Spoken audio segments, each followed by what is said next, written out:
आपके सामने तो लाइव केसेस कई आए हैं, जी। जिसमें कि लड़का लड़की की तरफ से इस तरह का दबाव के वश में आकर उन्होंने शादी की है और फिर या लड़का या लड़की की तरफ से कोई ना कोई ऐसा एक्शन हुआ है जिससे स्थिति जो है बहुत ज़्यादा बिगड़ गई और फिर इस चरम तक चली गई कि क्राइम भी हुआ वहाँ पे। हाँ। और फिर वो क्राइम होने के बाद में फिर वो इर्रिवर्सिबल हो जाती है। फिर वहाँ से आप उसको वापस मोड़ नहीं सकते हो, नहीं मोड़ सकते। क्योंकि वहाँ फिर जो लाइफ है, जीवन फिर अलग दिशा में चले जाता है। हुँ, हुँ। Crime, police, court case, jail, यहाँ तक ये सब होता है। अब हम डिस्कस ये कर रहे हैं कि इस हद तक पहुँचते कैसे हैं? अब देखा जाए तो ये बच्चे हैं, यंग जनरेशन है। घर के अंदर माँ-बाप, अच्छे समृद्ध घरों में होने वाले बच्चे भी घर के अंदर माँ-बाप की प्रोटेक्शन में रहते हुए सिर्फ़ पढ़ाई की है उन्होंने और इस तरह के काम किए हैं, हुँ। कंस्ट्रक्टिव काम किए हैं। लेकिन जैसे ही थोड़ा एडल्टहुड आती है और फिर उनका मन, स्वाभाविक है, वो इंसानी नेचर है कि जी। आपको किसी के प्रति आकर्षण होगा। इस तरह के आकर्षण में आने के बाद में इस लेवल तक बुद्धि कैसे जाती है कि क्राइम तक करने के लिए तैयार हो जाते हैं? तो इसका क्या मनोवैज्ञानिक कारण आपको लगता है? देखिए, इसमें अटैचमेंट थ्योरी काम करती है।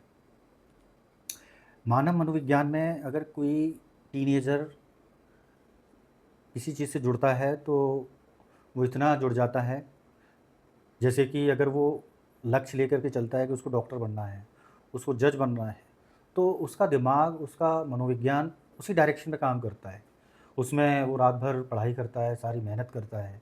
अगर किसी बच्चे का मन या उसका जो टारगेट है या लक्ष्य है, वो एक लड़की है या लड़का है, तो वहाँ पर भी वो कुछ ना कुछ तो एफ़र्ट्स करेगा, लेकिन ये एफ़र्ट्स इल्लीगल हैं।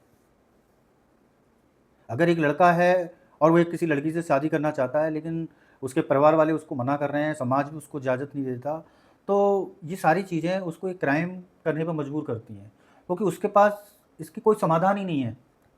अगर एक लड़का किसी लड़की से शादी करता है और उसको पता है कि अगर मैंने जितनी भी कोशिश की वो नाकाम रहा, तो उसके पास फिर कौन-सा तरीका रह जाएगा? वो सीधा-सीधा भाग कर के शादी करेगा या फिर और ऐसी इल्लीगल चीज़ें करेगा।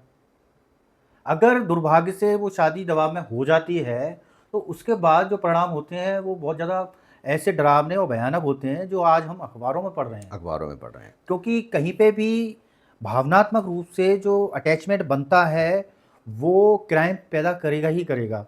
जैसे कि बलात्कार के जो केसेज़ हैं, उसमें भी वही चीज़ काम करती है कि आपकी जो डिज़ायर है या आपका जो अटैचमेंट है किसी चीज़ से जुड़ गया है, तो आप उसको पाने के लिए क्राइम करोगे। पहले लोग अपनी भूख को शांत करने के लिए, जिसके पास पैसा नहीं होता था, तो वो चोरी करता था।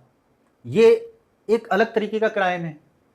अगर कोई इंसान किसी इंसान से जुड़ जाता है और वो नहीं मिलता है, तो वहाँ पे भी वो उसको पाने की कोशिश करेगा।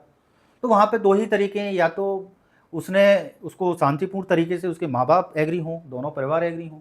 लेकिन होता ये है कि बच्चों को भी पता है कि इसका समाधान नहीं निकलेगा, तो वो गलत रास्ता चुन लेते हैं।